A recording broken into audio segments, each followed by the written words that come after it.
Assalamualaikum warahmatullahi wabarakatuh. Perkenalkan, nama saya Zidan Raffi Habibi. Saya eh, eh, membuat video ini untuk memenuhi tugas UAS ya, terhadap mata kuliah pemrograman mobile lanjutan yang diampu oleh Bapak Ikitus Gunawan. Di video ini saya eh, ini ya menjelaskan ini empat project ini. Jadi empat project ini saya bagi menjadi dua golang dan dua Flutter Dart ya. Jadi eh, di Go nya ini Go ya, ini back sama ini back. Di Go nya ini bertindak sebagai REST API dari Flutter di frontnya ini teman-teman. Jadi Go-nya ini bertindak sebagai servernya yang udah saya jalanin di belakang ya. Sorry, bukan ini. Ini. Ya, ini udah jalan ya. Sama satu lagi. Ini juga udah jalan. Saya zoom sedikit yang ini ya. Oke. Nah, di Skyback ini adalah sebuah sebuah Go yang ngejalanin REST API atau server dari Skywallet atau aplikasi e-wallet saya ini. Saya namain Skywallet. Lalu di Scan ID Back yang ini ngejalanin server untuk ini, teman. Scan ID front ini. Nah, saya zoom dulu biar agak kelihatan di YouTube nanti. Udah sama ya. Udah. Nah, saya mulai dari ngejelasin beberapa hal dulu kali ya teman-teman ya. Untuk di kita dari Skywallet yang back endnya Skyback. Nah, dari sini ini ada ini ya teman-teman, ada config. Ini dimaksudkan untuk inisialisasi konfigurasi aplikasi seperti kayak ngeload env dan setup awal-awal lah gitu di folder config ini. Dan oh ya, lupa ngejelasin, semua project ini saya berdasarkan ini ya teman-teman, clean arsitektur ya, itu bahasanya. Clean arsitektur. Oke. Mana tadi? Skyback. Nah, lalu di database ini nih, yang di sini saya ngomong. Database ini kan ada Firebase, ada MySQL, ada Redis. Nah, Firebase-nya ini digunakan sebagai authentication ya teman-teman. Jadi semua project saya ini nanti kurang lebih authentication-nya lewat Firebase ini teman-teman. Nah, kita coba go to console ya. Nah, ini di dua ini nih, di Scan ID ini untuk e-commerce, ini Skywallet ini untuk e-walletnya nanti. Kita balik lagi ke sini. Lalu ada MySQL. MySQL ini digunakan untuk koneksi ke MySQL ya teman-teman. Nah, ini kan untuk koneksi ke MySQL. Lalu Redis-nya ini digunakan sebagai koneksi ke Redis atau session lah, cache. Oke, ke handlers ya. Pertama, dia ini menerima HTTP ya. Di handlersnya ini dia menerima HTTP dan mengembalikan respons gitu teman-teman. Nah, di out.go ini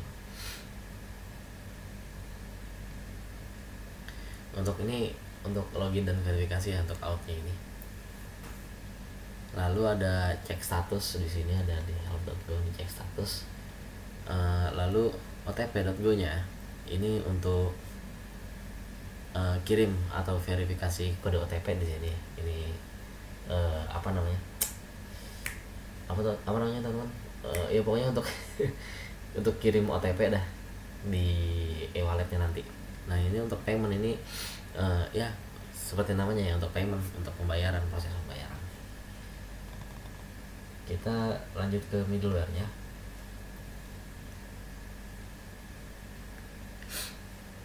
Ini jwt.go sama logger.go sih, di middleware-nya nih ya, berfungsi berjalan nih sebelum request sampai ke handler jwt.go nya, validasi token JWT. Sama loggernya ini pencatatan log requestnya. Lalu untuk di models, nah ini ada account, OTP, sama user.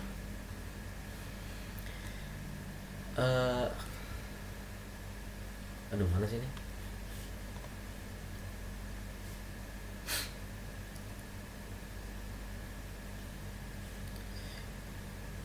Ini isinya untuk account, OTP, dan Go ini untuk apa ya teman-teman ya?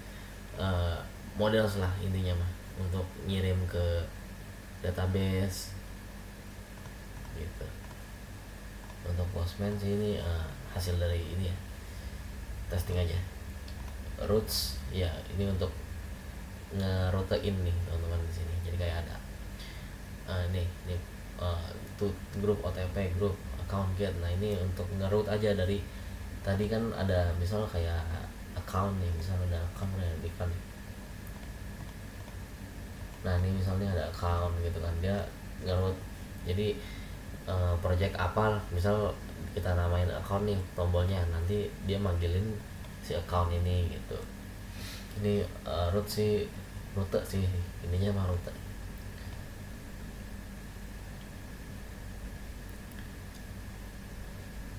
Lalu di sini ada services.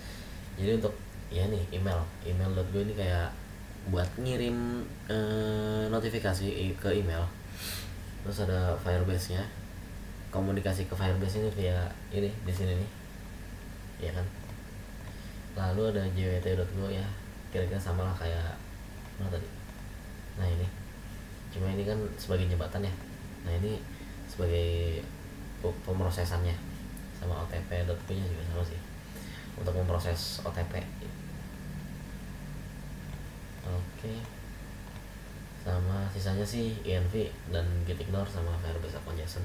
Firebase account JSON nya ini bisa di download ya dari ini nih, misal kita scale deh.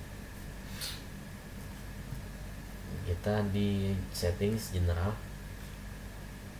Nah ini kan bisa milih ya teman-teman, kita kan pakai Android ya, jadi kita pilih ini lalu download Google Service JSON. Nanti ditaruh di setara sama file paling luarnya, setara sama main.go. Nah env-nya ini gitu. Kurang lebih di backendnya Skena ID atau e-commerce nya itu kurang lebih sama sih teman-teman.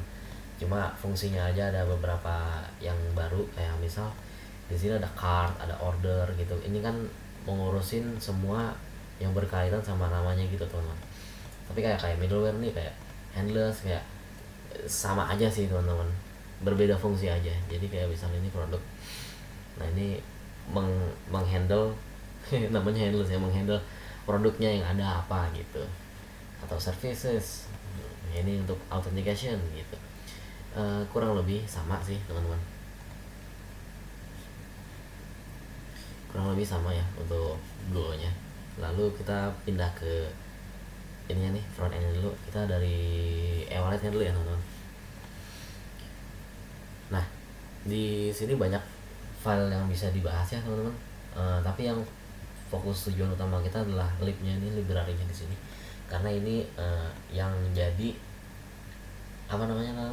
yang jadi hal yang paling pertama kita lihat di aplikasi kita nanti itu. Tapi saya sebelumnya ada ini ya, setting di Android gitu. Jadi untuk bisa ngirim OTP, untuk bisa di-plane, kita harus lihat dari ini nih. Nih ada build Gradle KTS nya nih, kita ubah nih, mana ya? Kalau nggak salah saya nambahin di sini. Terus ada di main nih. Nah ini Android manifest. Sorry, bukan di sini ya, bukan build Gradle ya. Saya lupa deh. Tapi saya pernah nyentuh ini, cuma lupa buat apa. Tapi untuk Android manifest.xml ini yang penting sih, kita nambahin deep link. Biar bisa deep link tuh salah satu settingannya di sini nih, kayak misalnya nih kita namain Android scheme-nya scheme wallet. Jadi ya pokoknya kita nambahin sesuatu biar ini bisa jadi deep link ke aplikasi kita satunya. Oke, itu untuk dari Android aja ya. Sekarang kita coba ini nih, kita jelasin satu-satu lah kira-kira. Isi dari lib core ada constant ya, error network, routes, router, services, stem, sama utility. Ya kita jelasin secara singkat aja teman-teman ya. Kalau constant tuh nilai tetap yang dipakai di seluruh aplikasi ya kan. Kayak misal kita punya app constant, kayak misal nyimpen IP gitu untuk ngejalanin, sama API endpoints ya, untuk pokoknya nilai yang selalu tetap ya. Kalau error ini untuk penanganan dan definisi error. Lalu ada networknya ini untuk konfigurasi HTTP client dan koneksi ke backend. Ini saya sambil silangin ya biar rapi. Ada router ya router untuk ngarahin apa kemana gitu. Services ya, ini deep linknya nih di sini nih. Nah ya kan, nah, ini unuse ini ya, seharusnya juga sama. Ini bisa dilangin sih teman. Oke, untuk ke tema kayak misalnya app colors nih. Nah ini tema pink ya. Ini tema berhasil gitu-gitu, dan ini warna dasarnya yang lain.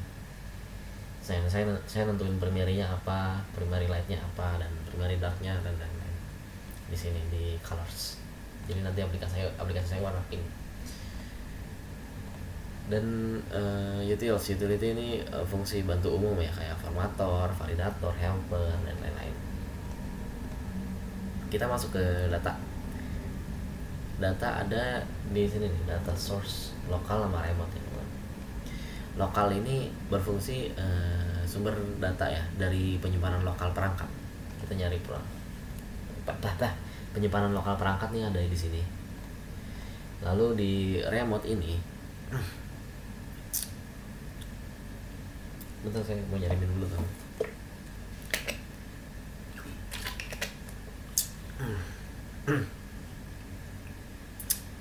Oke, remote ini sumber data ya dari API backendnya. Oke, itu dari data source.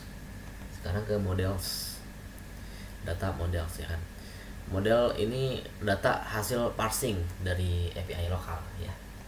Jadi ada account, transaction, sama user. Hasil parsing dari lokal. Lalu ada repositories. Ini implementasi konkret nih dari kontrak repository di domain layer. Gitu. Jadi ada IMPL ini teman-teman. Ini kan data sudah selesai di repositories. Sekarang kita ke domain entities. Entities ini bisnis dari inti aplikasi independen nih dari sumber data. Jadi nggak ada ketergantungan dari file lain, karena import cuma satu nih, katanya satu ya kan, dan lain-lain lah. Lalu ada domain repositories ya teman-teman. Ya repositories sih tugasnya sih sama aja sih kayak yang lain ya. Di sini kan juga ada repositories nih. Nih tuh. Ya kira-kira tugasnya sama sih. Allah. Sorry teman-teman. Ini ada use case, ada account, alt, sama payment ya. Seperti namanya ya, kita nih get account, ini nyari accountnya lah, get account. Terus autentikasi dan payment lah, sama lah kayak gini kira-kira.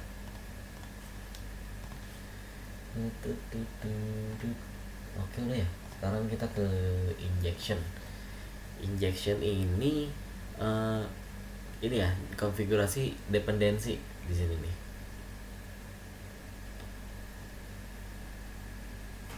Menghubungkan ini ke interface gitu teman-teman. Lalu ada presentation blocks. Blocks ini digunakan sebagai ini ya teman-teman ya, state management per fitur nih menggunakan block. Jadi kayak kita bisa ini akun, ada out, ada home, home-nya kosong ya, ada payment gitu gitulah. Terus ada pages ya, ini halaman utama yang bakal kita lihat di ini kita aplikasi kita. Jadi kayak ada account, ada authentication, history, dan lain-lain lah teman-teman ya. Terus ada widget ini yang kira-kira kita pakai di aplikasi kita teman-teman. Dan udah sih untuk libnya selesai di situ. Untuk library dari frontnya ini agak sedikit beda ya teman-teman, agak sedikit lebih berantakan karena saya ini build dari awal nih sendiri, jadi nggak apa namanya nggak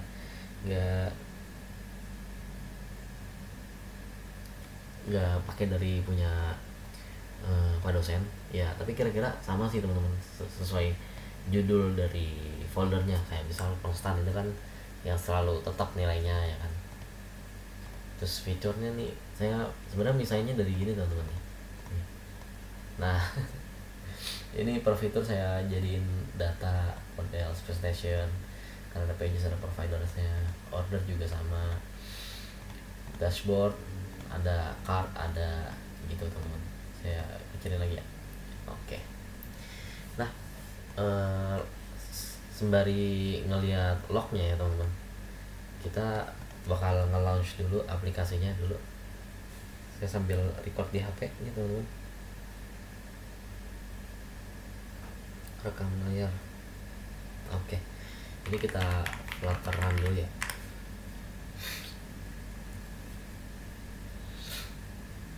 Ini kita nge-run dari e-commerce di Skena ID yang frontnya sama ini apa ya, ini front Skena e-walletnya salah, mana kita run, oh ini sambil kita ngeliatin lognya teman-teman. Ini kita tutup,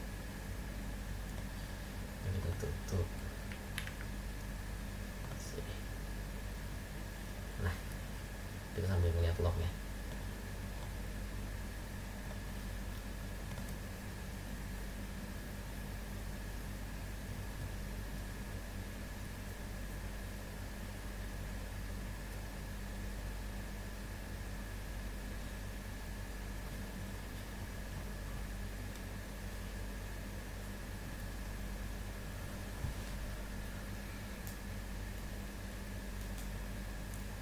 Sembari nunggu loadingnya selesai, saya sambil cerita aja ya untuk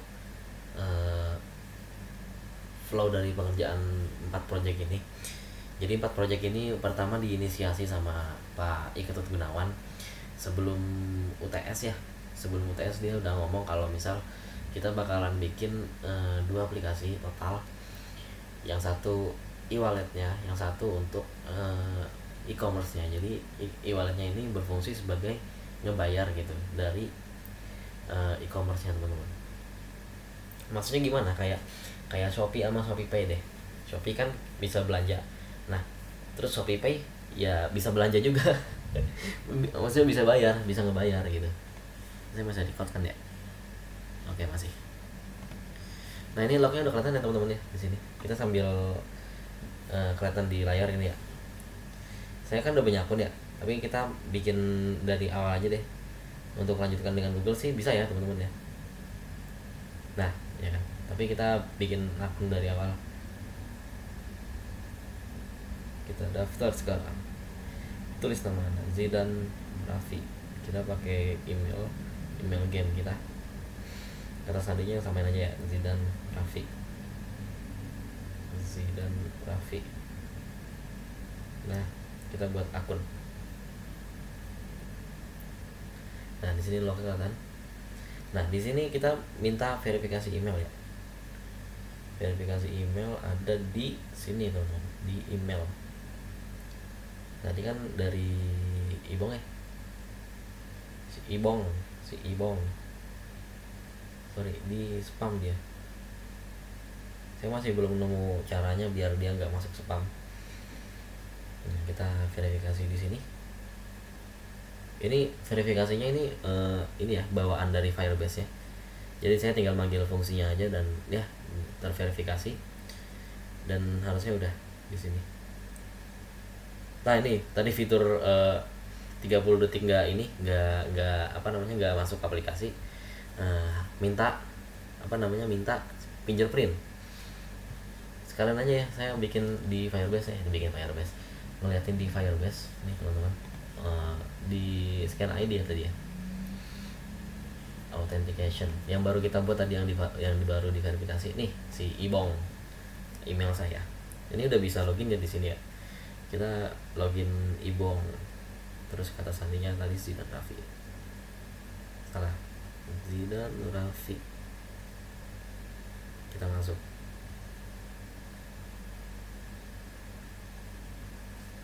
Lognya mana?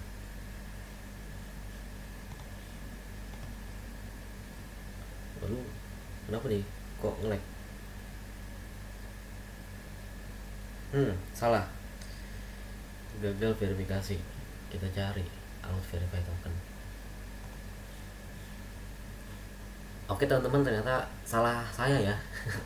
Dari awal saya di sini kan tadi kalian lihat ya ada app konstan itu. Nah dia tuh nge-connect-nya tuh dengan IP dari hotspot HP saya gitu. Jadi selama saya pengerjaan sih sebenarnya saya pakai hotspot ya. Jadi IP-nya masih nyangkut di hotspotnya. Bisanya sih tadi app konstannya saya ubah jadi IP dari ini nih wifi saya, cuma kita biarin deh sekalian ngabisin kuota ya.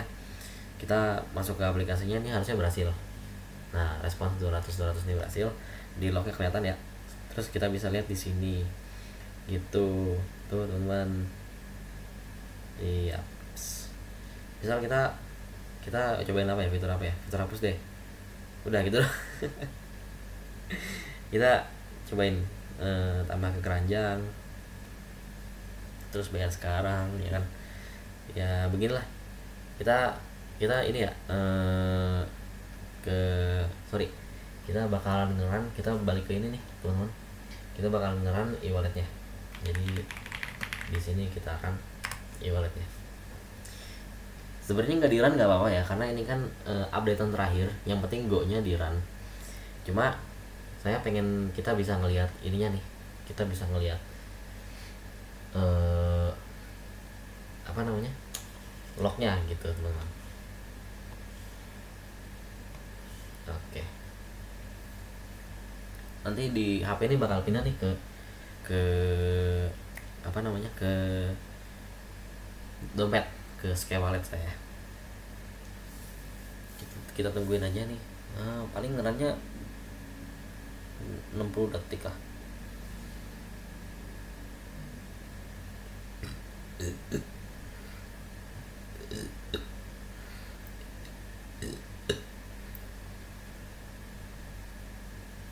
Sorry teman-teman, masuk angin saya.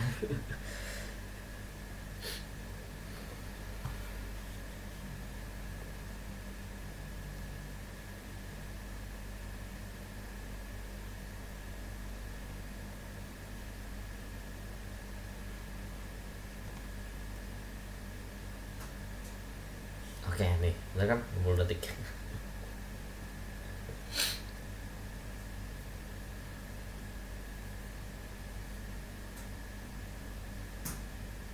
Nah dia pindah aplikasi teman-teman.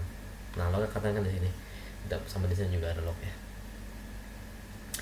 Kita coba buat akun baru ya teman-teman. Saya udah pakai akun apa aja ya, bentar, takutnya udah ada akun yang lain. Sky Wallet authentication, oh baru satu. Kita bisa pakai Ibong ya teman-teman. Kita bikin nama lengkap seperti biasa ya, Zidan Raffi. Emailnya Ibong, kata sandinya Zidan Raffi juga. Daftar. Nah setelah klik daftar ini harusnya dia bakalan pindah ke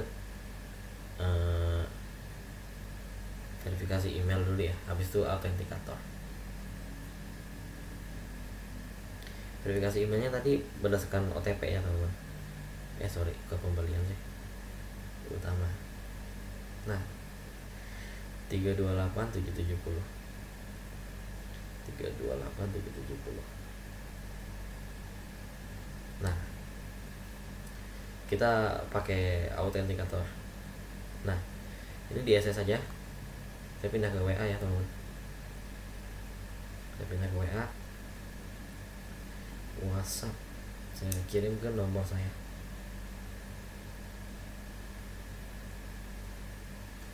Nah, saya buka WA juga di sini di laptop.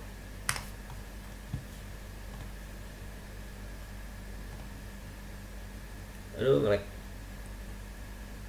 Kita pindah ke aplikasi autentikatornya teman-teman. Kita tambah, pindah kode QR. Oke. Yang bawah ya, kita kan pakai IBONG ya. 372878. Saya sudah memindai. 372878. Nah, sudah masuk ke aplikasi e-walletnya teman-teman. Mana ya lognya tadi? Nah, ini dia. Oke, ini kita bisa langsung top up ya. Kita cobain fitur top upnya. Ya, ini nggak ada ini sih, nggak ada apa namanya, validasinya, jadi bisa langsung top up aja, selesai. Nah, ini harusnya kalau saya quit ya teman-teman, saya masuk lagi, dia masih satu session masuk ke akun. Nah, ya kan. Nah, oke, kita lanjut ke belanja ya teman-teman. Di sini nih fitur fitur yang 33 masuk, saya harus masuk pakai sidik jari. Oke, nah nih kita kan di keranjang ini kita bayar sekarang, lanjutkan kita pakai Skywalet ya teman-teman. Lanjutkan bayar sekarang. Nah, dia minta untuk ayo pindah Skywalet dong buat belanja, buat bayar. Kita bayar di sini, masukin pinnya ya. Nah, autentikatornya sama nih yang IBONG tadi nih, sama nih. Kita cari di sini 777610. 777610.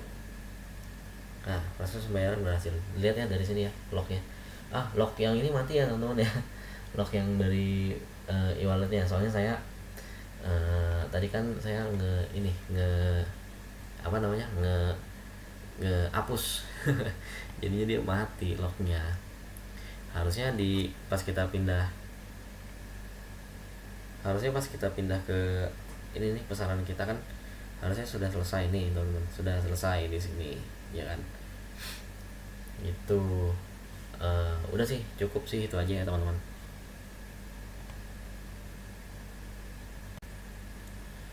Oke, untuk kali ini cukup sampai situ aja ya teman-teman untuk video pembahasan dari 4 project ini ya.